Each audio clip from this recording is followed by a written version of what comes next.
বন্ধুরা, আরও একটি নতুন ভিডিওতে সবাইকে স্বাগত জানাই। আজকে আমরা এই ভিডিওতে আরআরবি গ্রুপ ডির 2022 সালে বিভিন্ন শিফটে আসা গুরুত্বপূর্ণ জিকে প্রশ্নগুলি নিয়ে আলোচনা করব।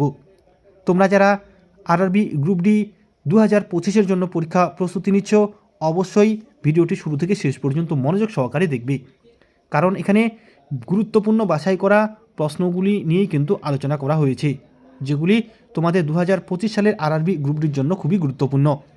তো চলো দেরি না করে আমরা ক্লাসটি শুরু করি। আজকের প্রথম প্রশ্নটি দেখো কি রয়েছে। ভারতীয় সংবিধানের কততম সংশোধনী আইনের মাধ্যমে পঞ্চায়েতি রাজ ব্যবস্থা চালু হয়? ভারতীয় সংবিধানের কততম সংশোধনী আইনের মাধ্যমে পঞ্চায়েতি রাজ ব্যবস্থা চালু হয়? ভারতীয় সংবিধান থেকে কিন্তু অবশ্যই তোমাদের 2-3টি প্রশ্ন থাকবে, তাই খুবই গুরুত্ব সহকারে এই বিষয়টি তোমরা দেখবে। তো দেখো অপশনে কি রয়েছে: 42তম সংশোধনী, 57তম সংশোধনী, 73তম সংশোধনী, 86তম সংশোধনী। কোন অপশনটি সঠিক হবে? এই প্রশ্নের সঠিক উত্তরটি হবে অপশন সি, 73তম সংশোধনী। 1992 সালে সংবিধানের 73তম সংশোধনী আইনের মাধ্যমে পঞ্চায়েতি রাজ ব্যবস্থা চালু হয়েছিল। খুবই একটি গুরুত্বপূর্ণ প্রশ্ন। এই প্রশ্নটি 2022 সালে এসেছিল। এই সংবিধান থেকে কিন্তু প্রশ্ন 2-3টি অবশ্যই তোমরা কমন পাবেই। এরপরের প্রশ্নটি দেখো, steel authority of India limited প্রতিষ্ঠিত হয় কবে? Steel authority of India limited প্রতিষ্ঠিত হয় কবে? 1973 খ্রিস্টাব্দ, 1982 খ্রিস্টাব্দ, 1987 খ্রিস্টাব্দ, 1979 খ্রিস্টাব্দ। কোন অপশনটি সঠিক হবে? এই প্রশ্নের সঠিক উত্তরটি হবে অপশন এ, 1973 খ্রিস্টাব্দে। সেইল ভারতের বৃহত্তম ইস্পাত উৎপাদনকারী সংস্থা। এই সেইলের সদর দপ্তর নয়াদিল্লিতে অবস্থিত এবং এই সেইল বা steel authority of India limited প্রতিষ্ঠিত হয়েছিল 1973 খ্রিস্টাব্দে। অপশন এ হবে এই প্রশ্নের সঠিক উত্তর। পরের প্রশ্নটি দেখো কি রয়েছে। চৌম্বক ক্ষেত্রের মধ্যে কারেন্ট বহনকারী কোনো পরিবাহীর বলের দিক নির্দেশ করতে কোন নিয়মটি ব্যবহৃত হয়? চৌম্বক ক্ষেত্রের মধ্যে কারেন্ট বহনকারী কোনো পরিবাহীর বলের দিক নির্দেশ করতে কোন নিয়মটি ব্যবহৃত হয়? এখানে 4টে অপশন রয়েছে, কোন অপশনটি এখানে সঠিক হবে? বন্ধুরা, এই প্রশ্নের সঠিক উত্তরটি হবে অপশন ডি, ফ্লেমিংয়ের বাম হস্ত নিয়ম। চৌম্বক ক্ষেত্রের মধ্যে কারেন্ট বহনকারী কোনো পরিবাহীর বলের দিক নির্দেশ করতে ফ্লেমিংয়ের বাম হস্ত নিয়ম প্রযোজ্য হয়। এবং এর পাশাপাশি এখানে মনে রাখবে, চৌম্বক ক্ষেত্রের মধ্যে কারেন্ট বহনকারী পরিবাহীর চারপাশে চৌম্বক ক্ষেত্রের দিক নির্ণয় করতে ফ্লেমিংয়ের ডান হস্ত নিয়ম ব্যবহার করা হয়। তাহলে মনে রাখবে, বলের দিক নির্দেশ করতে ফ্লেমিংয়ের বাম হস্ত নিয়ম এবং পরিবাহীর চারপাশে চৌম্বক ক্ষেত্রের দিক নির্ণয় করতে ফ্লেমিংয়ের ডান হস্ত নিয়ম ব্যবহার করা হয়। এবারের প্রশ্ন, নিচের কোন রাজ্য প্রধান ভাষা জোড়াটি সঠিক নয়? নিচের কোন রাজ্য এবং প্রধান ভাষা জোড়াটি সঠিক নয়? এখানে দেখো মণিপুর, মেইতেই, কেরালা কন্নড়, মেঘালয় খাসি, অন্ধ্রপ্রদেশ তেলেগু। অর্থাৎ প্রথমে রাজ্যের নাম রয়েছে এবং তারপরে রাজ্যের প্রধান ভাষার নাম রয়েছে। তো এখানে কোন জোড়াটি সঠিক নয়? বন্ধুরা, এই প্রশ্নের সঠিক উত্তরটি হবে অপশন বি, কেরালা কন্নড়। এই কেরালার কিন্তু প্রধান ভাষা কন্নড় নয়, কেরালার প্রধান ভাষা হলো মালয়ালম। তাই এই অপশন বি হবে এখানে সঠিক উত্তর। বাকি যে অপশনগুলি রয়েছে দেখো, মণিপুর, এই মণিপুর রাজ্যের প্রধান ভাষা মেইতেই, মেঘালয়ের প্রধান ভাষা খাসি এবং অন্ধ্রপ্রদেশের প্রধান ভাষা তেলেগু। এবারে দেখো, কোন ভারতীয় রাজ্যে স্থানীয় প্রজাতির সাংগাই হরিণ পাওয়া যায়? কোন ভারতীয় রাজ্যে স্থানীয় প্রজাতির সাংগাই হরিণ পাওয়া যায়? কেরালা, মণিপুর, তেলেঙ্গানা, রাজস্থান।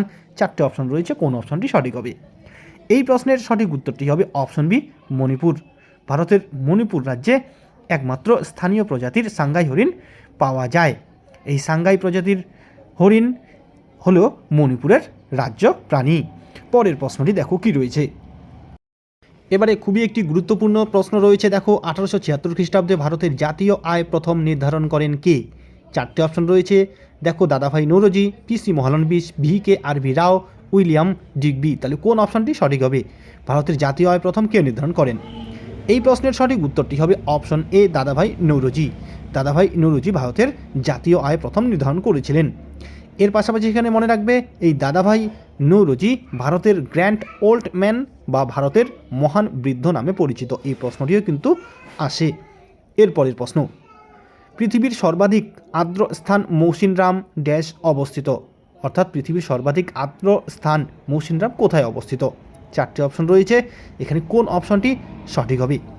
বন্ধুরা, এই প্রশ্নের সঠিক উত্তরটি হবে অপশন বি, খাসি পাহাড়। পৃথিবীর সর্বাধিক আর্দ্র স্থান মৌসিনরাম খাসি পাহাড়ে অবস্থিত।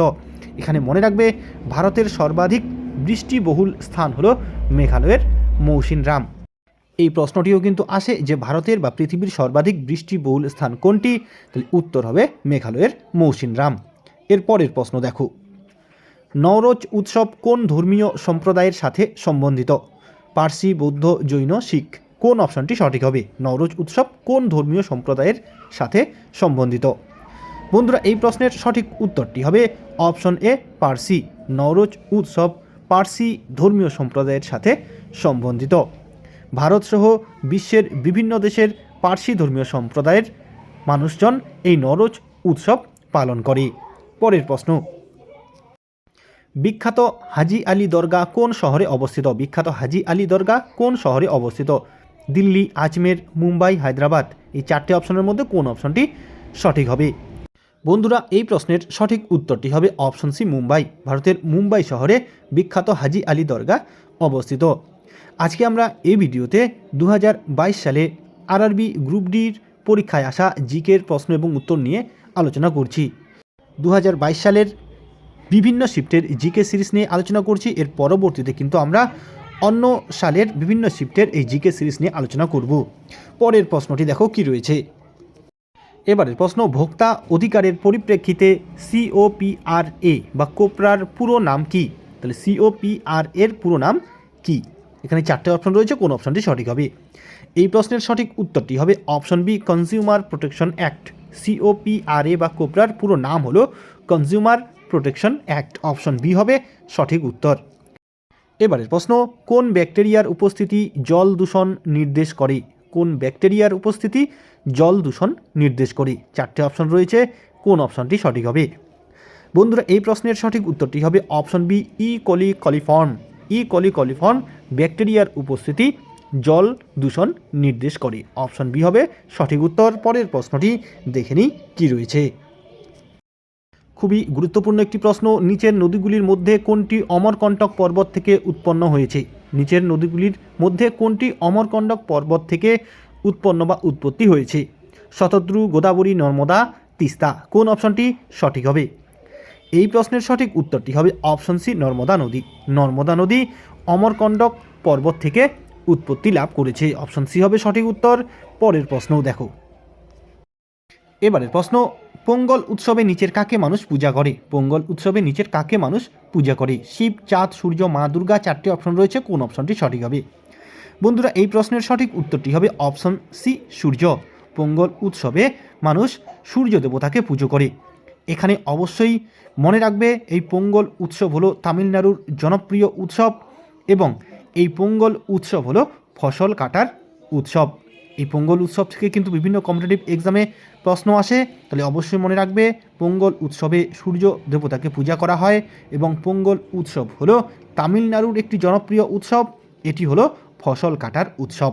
পরের প্রশ্ন, ভারতীয় সংবিধানের 51 ধারায় কোন বিষয়টির উল্লেখ রয়েছে? ভারতীয় সংবিধানের 51 ধারায় কোন বিষয়টির উল্লেখ রয়েছে? এই ভারতীয় সংবিধান থেকে কিন্তু অবশ্যই দুই একটি প্রশ্ন থাকবে বললাম। এই ভারতীয় সংবিধান থেকে আমরা গুরুত্বপূর্ণ কিছু প্রশ্ন নিয়ে অবশ্যই একটি আলাদা ক্লাস আলোচনা করব।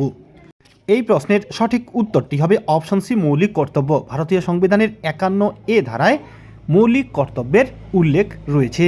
পরের প্রশ্নটি দেখো কি রয়েছে। কোন সমাজ সংস্কারক 1828 খ্রিস্টাব্দে ব্রাহ্ম সমাজের প্রতিষ্ঠা করেন? স্বামী বিবেকানন্দ, স্বামী দয়ানন্দ সরস্বতী, রাজা রামমোহন রায়, ঈশ্বরচন্দ্র বিদ্যাসাগর। কোন অপশনটি সঠিক হবে? কোন সমাজ সংস্কারক 1828 খ্রিস্টাব্দে ব্রাহ্ম সমাজ প্রতিষ্ঠা করেছিলেন? বন্ধুরা, এই প্রশ্নের সঠিক উত্তরটি হবে অপশন সি, রাজা রামমোহন রায়।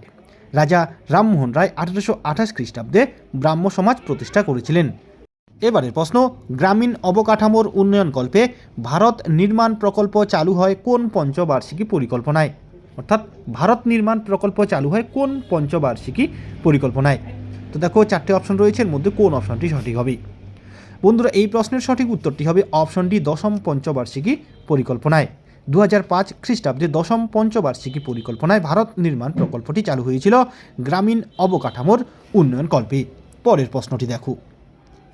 এবারের প্রশ্ন, 1 হর্স ক্ষমতা বা 1 হর্স পাওয়ার সমান। দেখো এখানে চারটে অপশন রয়েছে, এর মধ্যে কোন অপশনটি সঠিক হবে? খুবই গুরুত্বপূর্ণ প্রশ্ন, অবশ্যই মনে রাখবে 1 হর্স ক্ষমতা সমান সমান 746 ওয়াট। অপশন সি হবে এই প্রশ্নের সঠিক উত্তর। তাহলে বন্ধুরা, আজকে আমরা এই ভিডিওতে আরআরবি গ্রুপ ডি পরীক্ষায় আসা 2022 সালের বিভিন্ন শিফটের বেশ কিছু গুরুত্বপূর্ণ জিকে প্রশ্ন এবং উত্তর নিয়ে আলোচনা করলাম। আশা করি ভিডিওটি তোমাদের উপকারে আসবে। যদি ভিডিওটি ভালো লাগে অবশ্যই লাইক, কমেন্ট ও শেয়ার করবে। আজকে এ পর্যন্তই, ধন্যবাদ।